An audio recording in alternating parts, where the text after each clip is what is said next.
The GPS is a social drink.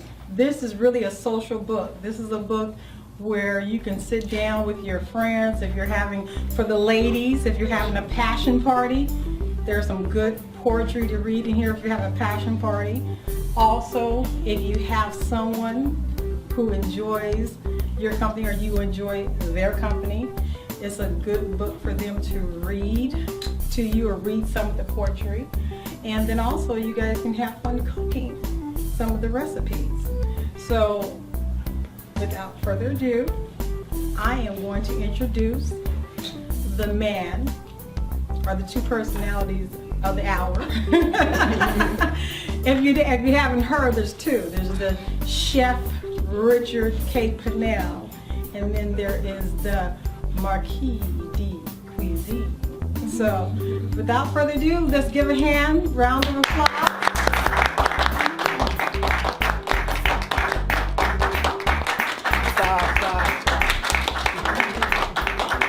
Thank you, Ms. Welcome, welcome. I'm so happy to be here. Thank you for allowing us, Creative the Spotlight, to have this opportunity to do this intimate interview with you, as well as your first official kind of debut book signing. So we're going to have fun as we delve into your mindset of how we got here. Okay. Before we get started, we're doing refill before we start, and we want you to get you to the right place. The GPS is ginger plum wine. It's a ginger plum wine spritzer. That's why it's called the GPS. So it's ginger ale plum wine, and it's a spritzer, and it's got a certain. We're not going to give away the recipe, but trust me, it'll get you where you need to be. Now, when did you start the process of writing Succulent Sensibilities? It's been a minute.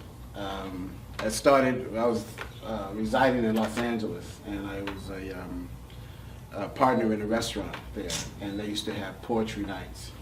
And I just thought it would be a good idea, since I'm a chef, to write a poem in the form of a recipe. And my first one was called Edible Love. I think it made it in the book. I'm not sure if it's in the book. That was my very first one, and it was actually, if you know what a recipe looks like, that's what the poem looked like. Okay. You had to have, the ingredients was strawberries and chocolate and bananas and wine and caramel sauce and all these things, and you have a bubble bath with pineapple and coconut accented with rose petals, and you so anyway, I went from there. Wait. Edible Love. And the recipe, so you're actually suggesting that people do the whole bubble bath thing and everything? Yeah, you start off with, it's like boiling, you have the hot bubble bath, and everything all seasoned up, and then you submerge slowly, and you wash from head to toe, and then you gently remove from the water, and you pack gently dry, and then you carry to the dinner table. Massage. Wait a minute, you carry? You carry. You don't walk. You carry to the dinner table. Yes, lay out and you massage until tender. And I won't get into the. Okay. There's juices and stuff. Oh my. Oh me, oh my. He says there's juices and stuff. Okay, so I've taken like the liberty of about 5 that I've selected, and then the audience is going to have an opportunity to do some question and answers, and you're going to give some answers. Okay. But I noticed that there's a lot of sensuality in what you've written in relation to food and in the poetry. So sometimes I'm reading a few of these, and I'm not sure if you're talking about cooking the food or cooking the person that you're with. But let me give you the 5 that we're going to talk about, and then I'm going to cover now. My favorite And I don't know about your audience, but my favorite is the ice mocha. And I just want you to know that I dressed appropriately to look like an ice mocha because ice mocha is my favorite. And we also have pecan lips. And we have the hot dog. I'm just setting you up. And then we have quickie meal. Oh my God. And then we're going to end, let me tell you what we're going to end with. We're going to end with the art of finger licking good. Okay, because I figured that was the hottest one. We have to put that at the end. The GPS might be really kicking in by the time we get there. So I really liked the ice mocha because the ice mocha was something that talks about a new experience. And one of the things I was looking at the other day, it says that your brain needs to stay engaged to be happy. So it's interesting because your book really encourages new experiences in the kitchen as well as potentially with your mate, you know, to kind of spice things up, to keep things lively in the relationship. I think that this is what Succulent Sensibilities can really do for a couple. And if you're single by yourself and you just want to be excited by yourself, then it's going to do that too. Pecan lips. Now this is just a portion for those of you who haven't read it. Pecan lips. Pecan lips, no two are alike. Try them by the mouthful. Hold one in your hand and feel the heat escape. Share it, stare at it, watch yourself be drawn into it, suck on it, and see the reaction you get. Try biting it with just your lips. Lick it as it likes to be licked. Eat it until it succumbs. Kiss it gently. Love it as it desires to be loved. And when your appetite has been satisfied, close your eyes, open another one, and eat some more. That's pecan lips. Boy. There are no two alike. Pecan lips. Did we make you sweat a little bit? Hold one in your hand. You're holding a pecan. I don't know, but y'all said we talking about pecans. All my poems are about food. Oh, so this is about food. I thought it was about something else. Pecan lip. There's no two alike. It says, try them by the mouthful. Stare at it. I just want to know. Suck on it and see the reaction you get. Now, how does a pecan give a reaction? Well, all food gives you a reaction, Okay. but with pecan, you know, is when you have something very delectable in front of you. As the old saying, we eat with our eyes before we eat with our mouth. Okay. And so when you looking at food, sometimes you want to take a picture of it. Sometimes you can't wait to indulge in it, and sometimes you just want to just stare at it for a moment. You don't even want to mess it up. You don't want to take that fork and just mess it all up. You just want to savor it through your eyes for a moment. Okay. And then when you finally break that plane of that food, you know, and you taste it. Is that where the lick it as it likes to be Well, it licked? depends if it's ice cream, if it's So a pop. pecan, so you're saying the nut, the pecan likes to be licked. Because if you think about pecans, or you think about most nuts, except for like a walnut, the walnut has a very lot of potent flavor. Okay. But pecan's flavor is kind of light. Okay. So that's why I say try it by the mouthful, try it by licking it. That way you can taste it and put it to the back of your tongue where your taste buds are. And then you can really taste the flavor. Some people eat so fast and they get past that they can't really enjoy it. Okay. Good, good. Did I get out of that? This is the ice mocha. I'm not sure how much I'm going to read of this. It was a new experience, never sensed, just curious and had to try a first for this guy. The mocha was so hot, wanted to cool it off on the spot. It was suggested that ice would do the trick. In my mind, I had another pick. So off I went to get some ice. Figured it couldn't hurt, might be nice. Was going to place it there, but then was told to hold it elsewhere. In my mouth it went, held in with tongue bent. Chilly at first until I placed it there, soothing in silky lips, bare. It was hot and the ice melted slow. Shivers and quivers, now I know what it's like to go from hot to cold. It's an art like chilling warm dough. Ice and water flowing in the mocha. This would not work with cold soda. Nice sounds mocha makes when it's going from hot to cold. Oh, for goodness sake. Now, you're saying that the mocha makes sounds.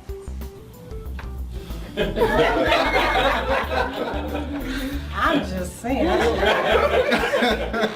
It said it was hot and ice melted slow. What? Well, I'm just saying. Nice sounds that a mocha makes. So we're not talking about shaking the ice around in the cup. Well, ice makes a sound.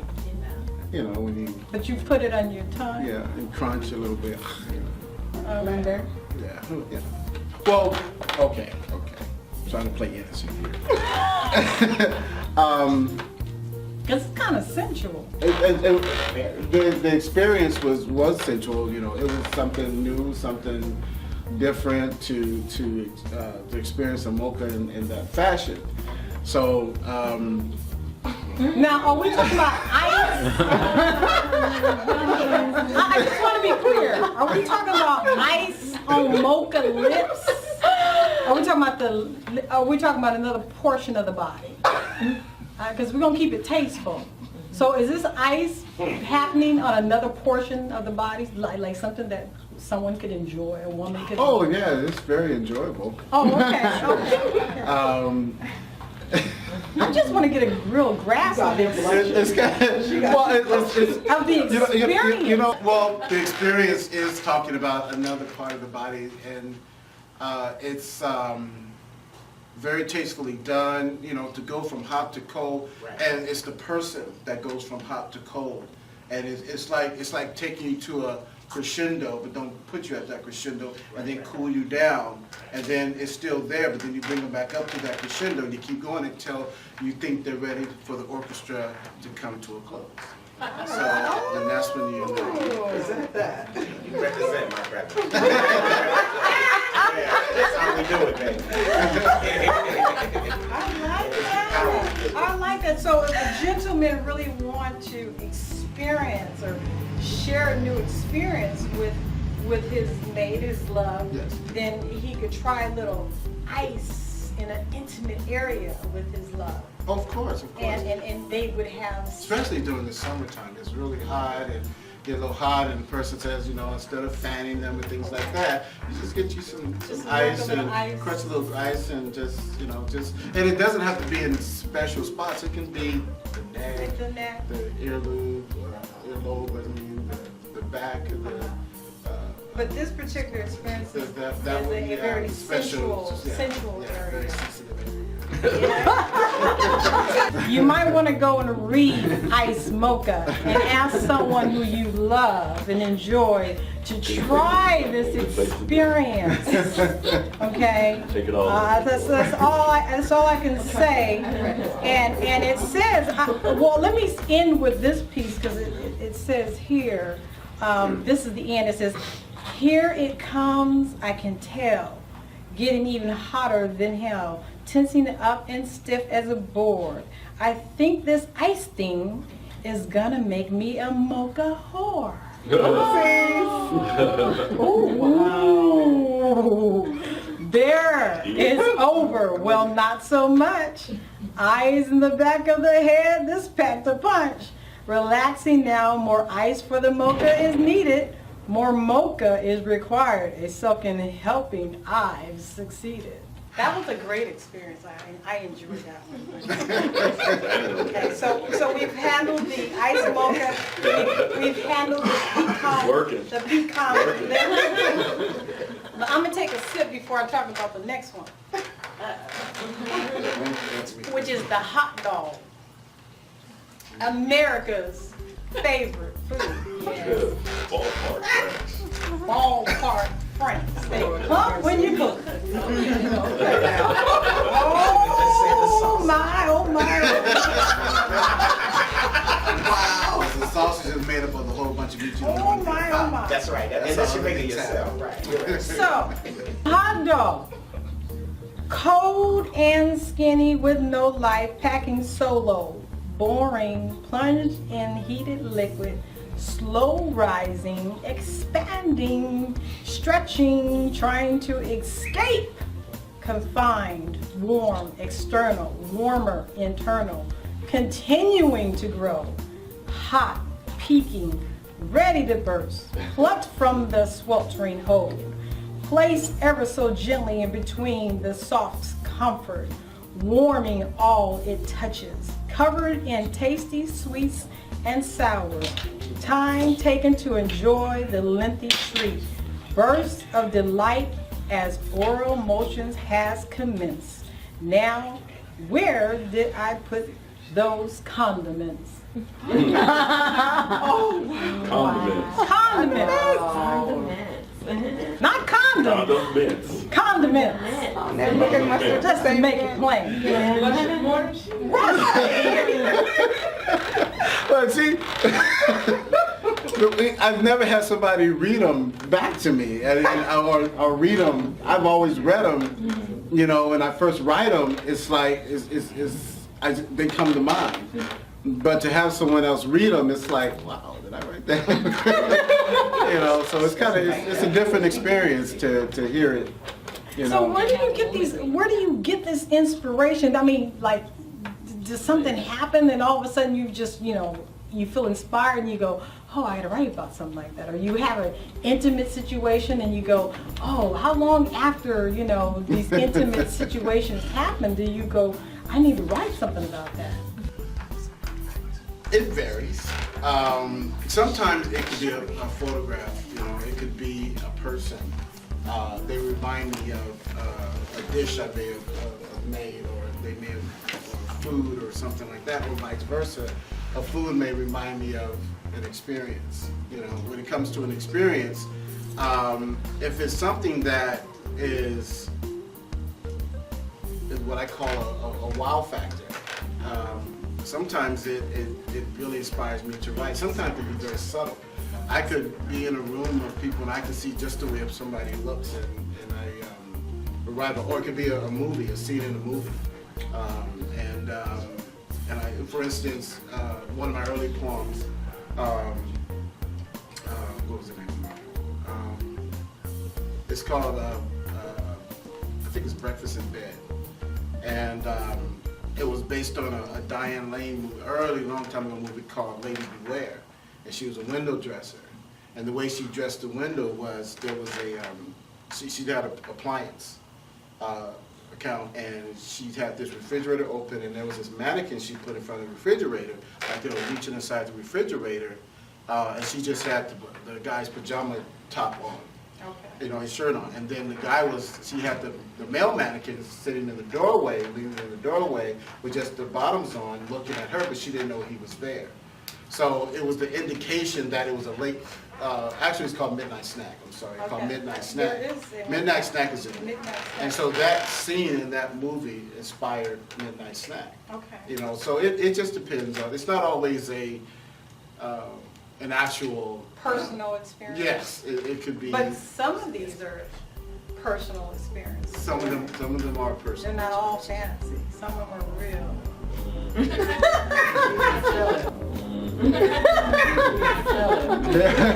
No, they are based on experience. I mean, you got caramel spells.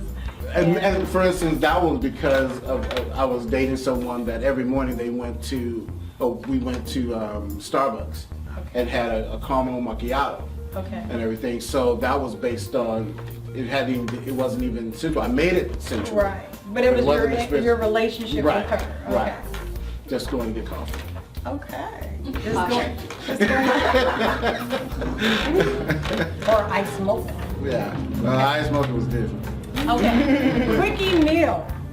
Tenderize, saute, simmer, lick, and eat. Yum. Quickie meal. What inspired quickie meal?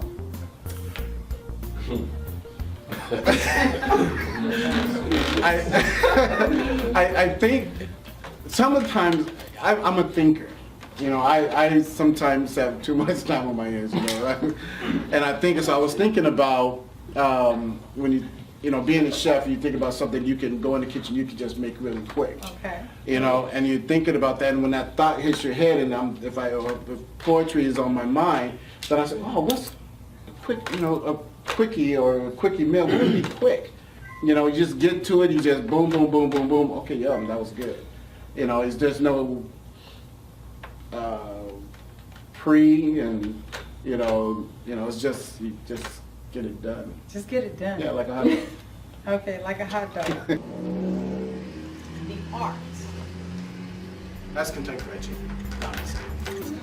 The art of finger licking good. See, this is where you say it. This is I'm going innocent. to- Okay, yeah. Okay, I'm gonna read this and then we'll let them decide how innocent it is. You have to begin with a frontal lobe kiss. Gently slide down one side of the face, to the cheekbone, to the tip of the nose, around to the lips, pecking 2 or 3 times, now the chin, and yes, the neck, all the way around, ending at the back, gliding down only in the middle, detouring to catch each shoulder blade, continuing down to split the action, slowly turning to the face and the front, nibbling around at last to the edible orchid, moving upwards to the parted peaks, making sure each is paid attention to, again and again and again and again and back and forth, up to both shoulders, down each arm to every fingertip, engulfing them completely. Bring them to each thigh, each 1 inch by inch, knees behind them too, calves, ankles, heels, arch. The big toe to this little piggy went to the mouth. Now to complete the course. Take your time and spread the entire complete essence all around. Close your eyes and blindly find the center of attention and give it 100 strokes or more, or no more, can be accepted after a few moments. Begin again in reverse. Job well done. Now wasn't that finger looking good? What inspired finger looking good? Chicken. Happy chicken? Happy chicken? Or was it a happy chick?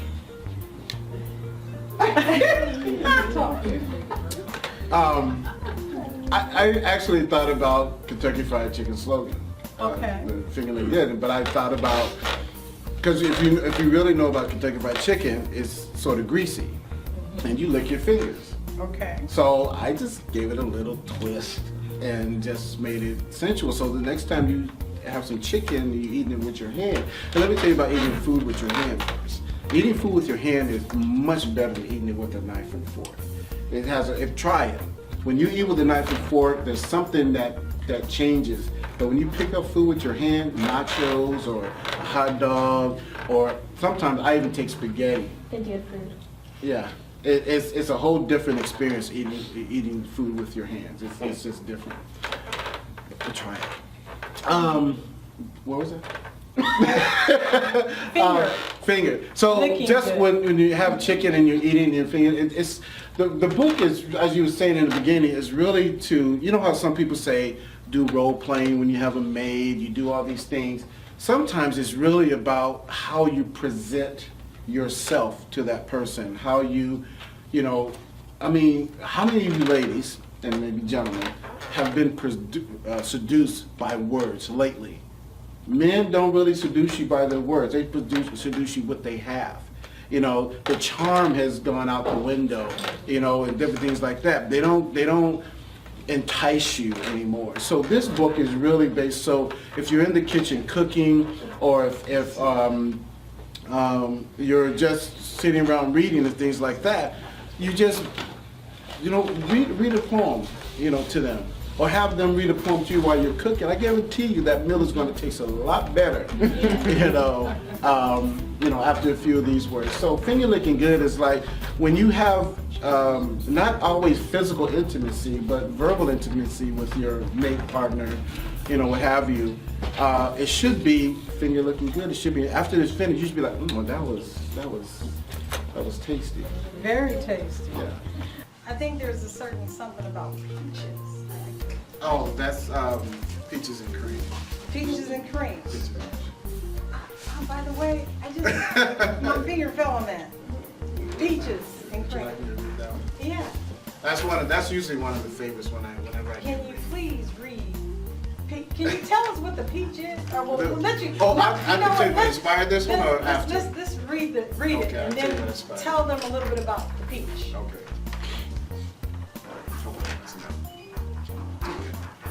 Peaches and cream. I can eat a peach for hours. I can eat a peach for hours. Can't wait for it to be devoured. The fuzz doesn't bother me. I like peeling it with my eyes, you see. Sometimes I just use my lips to get all the sweet. It's a nose-tickling treat. I like peaches when they are firm. I like peaches, the juice is not a concern. Running down my hand, I just lick it up, enough to fill a size C cup. The skin's so tight, it feels so right. The flesh so pure, I can endure. I can eat a peach for hours, sometimes sweet, sometimes sour. Perfect when it's both. That's when I enjoy it the most. I get sloppy and carried away. I hold it with both hands, sometimes using my thumbs to part the way. I add cream to the experience to make it more delightful. It does something to my libido. I can't help myself, it's my credo. When I'm almost done and I have reached the pit, I leave on some of the flesh, slowly submerging it bit by bit. I fantasize it having a fit, me sucking on his pip.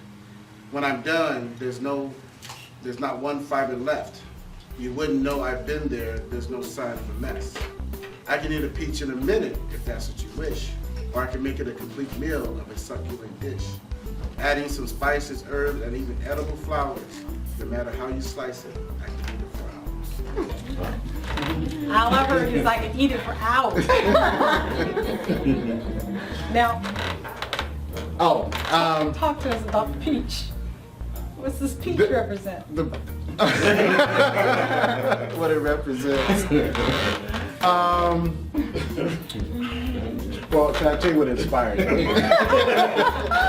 Okay, I think it's want obvious. to know what but inspired it and what it represents. How about we just combine the whole answer? Okay. Oh yes.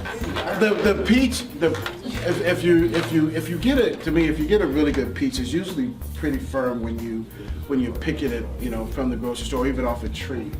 But then again, when you bite into it, and there's nothing like, people slice them now and things, but bite into a peach, and when it's firm, but that juice kind of give that little spurt or squirt, and it starts running down, and you don't get a napkin and brush it off. You take you lick it out. You want to get all that. It's good. Yeah, something like that. Yes, it's good practice. So You know, and then when you get to that pit, you know, that seed, it has all those fibers all over it, you want that too. So you get that in there and you just suck on it until you can get all those fibers and try to suck all those little fibers out of all those little things there until, you know, there's nothing left, you know, and you just take your time. Yeah, it's very sensual food, you know. But and that can be with a kiss, it can be with a hand, you know, massage, or it can be. Mother Rose is staring at me. She has children. Let's just be real. Go ahead. Or it can be with the center of the essence of a woman, not her soul, but her physical essence. Okay. You know, and it's something that I think really is a very precious thing, and when a woman allows you to Enjoy. to indulge in that particular realm, I think it should be treated like a golden peach. It shouldn't be manhandled. It shouldn't be beaten up. It shouldn't be pounded or whatever the case may be, unless you're into that. Whatever. So they should practice with the peach. Oh yeah, practicing with a peach. I mean, I'm telling you, practicing with a peach. You take your time, get into that pit. You know, and I'm telling you, it's a good thing. But what inspired Peaches and Cream, there's a movie called Face Off with Nicolas Cage and John Travolta. There's a scene where Nicolas Cage, one of my favorite scenes, when he gets out of his car and his jacket flies up in the back like a cape. But when he gets on the plane, the stewardess comes and gives him a peach, and he holds it and he says, and he looks at it and he says, I can eat a peach for hours. You know, and boom, I just said, I gotta write this down. And then I just started writing, you know, that poem from there. You know, so like I said, the things inspire me. So, and sometimes I practice what I peach. I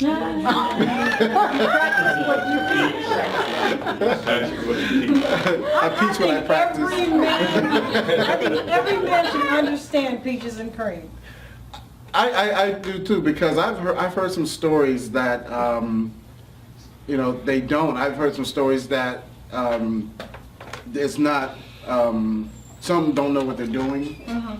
Some overdo it. Right. You know, things of that sort, and it really depends on the woman and, you know, how much peach she's willing to share. I like that. You know, sometimes it's fuzzy, sometimes it's smooth. Yeah.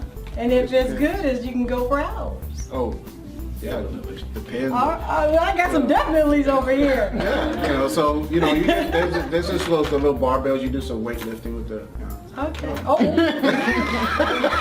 Oh my. That's for the second. Wait, second helping. Is there more? Second helping. Is there more? Is the dish empty? Did I eat it in the entirety, helping for the first go around? Should I lift the plate to get it all that I can? I'll look inside in the box, in the cracks, and in the crevices, anywhere I can. I need a second helping. I need to eat more. I'm a man. It was so good. Oops, almost forgot. Not supposed to ask. It's impolite. Second helping. So, are we going back for a second helping sometime? I think if you make a good dish, Yeah, and it's really good, real good. if it's really good, Real good. Yeah. then, you know, even though it's been given to you, sometimes you want a second helping. Okay. Because see, if a woman is giving you the dish, Okay. and you accept that dish, you may want a second helping. She may not want to give you a second helping. Okay. But if you ate that food right, use the etiquette, the proper tools, knowing how to saute and simmer, Okay. then she may be willing to give you a second helping. And Okay. you may not even have to ask for it. Okay, so what is your favorite recipe? That was all the exotic, erotic poetry part of it, but there's also some real food recipes in here. of course. So which one is one of your favorite recipes? I'm a very, very avid fan of the sweet potato. Sweet potato pizza. Yes, Okay, it's very good. sounds good. Very, it's a hand food. It's a hand food. And I think I have a gumbo risotto Okay. in there, and that's what I call some of my dishes is called cross-cultural cuisine, Okay. which means I'll take something from the South, like sweet potatoes or gumbo, and then cross it over with something Like risotto? Risotto, which is an Italian, Which is Italian, okay. Italian dish. So, and you're preparing the gumbo and you have the risotto and you combine those two together. Okay. I actually won at the state fair placed to go on to another level with the gumbo risotto. Okay. Because I love breaking tradition. I'm not a really traditional type of person. I like breaking tradition. I like new and unique, things of that sort. So, the gumbo risotto is one of my favorites. The robust flavors of the filet, or it's actually called sassafras, but some people generally call it gumbo filet. The shrimp and the sausage and the chicken and all that. I don't put okra in it. I'm not an okra fan. Oh, thank you. Okay, and I got gourmet sauteed collard green. Oh yes, those are where most traditionally you put the collard greens in a pot, which is salt pork or your neck bone where you smoke this, smoke that. Well, I do them in a skillet on the stovetop, and I can do them in about 15, 20 minutes. Because greens are not supposed to be boiled to death, and all your nutrients get into what we call the pot liquor. And you lose all that, so I saute them with onions and some peppers and some other seasoning and herbs and spices, and you just saute them, and then you add a little bit of the liquid, and of course some of the vinegars and things of that sort, and you simmer them, but they're vibrant green, and that's when they're ready in there, so you can chew them. They're al dente as opposed to mush. Like my mom used to take cornbread and greens and just do this, and, and it's like, and I couldn't do it like that. Awesome. Yeah. So now that you've written the book, what's next? I'm actually working on another poetry book called Philistries. Okay. And this is more on the passionate love side, but there is some interesting sensual in there, but it's not about food. That's there. Aphrodisiacs or something like that? Certain foods? Yes. Can you give us a few? Well, asparagus. Asparagus? Asparagus. If you ever eat asparagus, and you see Asparagus? the tips of asparagus. Eat your veggies. Asparagus, oysters, Oysters. black beans, beans? black beans, pine nuts. Did y'all hear that, black beans? For Aphrodisiac. Aphrodisiac. These are aphrodisiac types of foods. Grapes. How does asparagus work? How does that get aphrodisiac properties? Those are the sensual foods. Are foods that when you look at them, or sometimes when you eat them, the flavor, the aromas. Anybody like rosemary? If they made rosemary into a scent, I would probably eat my butt off to somebody. I mean, because I'm serious, because rosemary is just one of those. When you smell good food, when a food can tenderize all of your senses, your sight, your hearing, your smell, your texture, your touching, and what am I missing? Tasting. When all those are heightened, that's when it's going to tell you. You're going to feel it. Food. Tell me if you haven't had a good meal, and excuse the word, if anybody has virgin ears, and had an orgasm. Food orgasm. It's called foodgasm. That's when you eat something and it's so good, you're like, oh my goodness. You're not actually having one of those, but it's like your body is really just enjoying all of that at that one given time. That's when you know something is really there. But oysters are supposed to help you with your libido. Those are the things. Aphrodisiacs are things that when you eat them, smell them, all that stuff, that it heightens your sexual appetite. Cheesecake. Don't forget mangoes. And actually, Have you ever ate a he- mango? he has Just bit it right into it? Oh my gosh, he has a mango. That's like the peach. That's like the What's the- sexual peach. Yeah, still. With Mango, the skin on. Yes. Yes, and something with the skin on. the mango. Is it You don't apple? have to peel a mango. Bite a mango just like you would do an apple or a peach. Just bite that. There's nutrition there. It's a beautiful, beautiful fruit with the reds and greens and orange hues in it, and just Wonderful. get down to that big seed and You just all want to that make sure you fibers have on it. someone around in place. Or, Yeah. So maybe not. You see? Yeah, maybe not. To wrap it up before we go, this lovely bag. You purchased your book today. There are a number of items in this bag that you will find, and along with the book. So there's some gifts inside that comes with the bag. So be sure to purchase your book today. Have some more GPS. Be sure to have a little more sweet potato cake. And anything else, Chef, you want to? And don't forget about Oh. J'ai mangé. Yes. Don't forget to put your bid in. And anything else you'd like to share before we close? I appreciate everyone coming out this evening. I hope you get the book, and I hope you share the poetry. You can share it in groups, and I think it's a good conversation piece as well. You know, but it has many uses. Just don't spank anybody with it. With the book? Yeah. Why not? And spanking the word. There you go. And spanking with this stuff, broccoli. There you go. We don't get into food porn. Huh? No, that's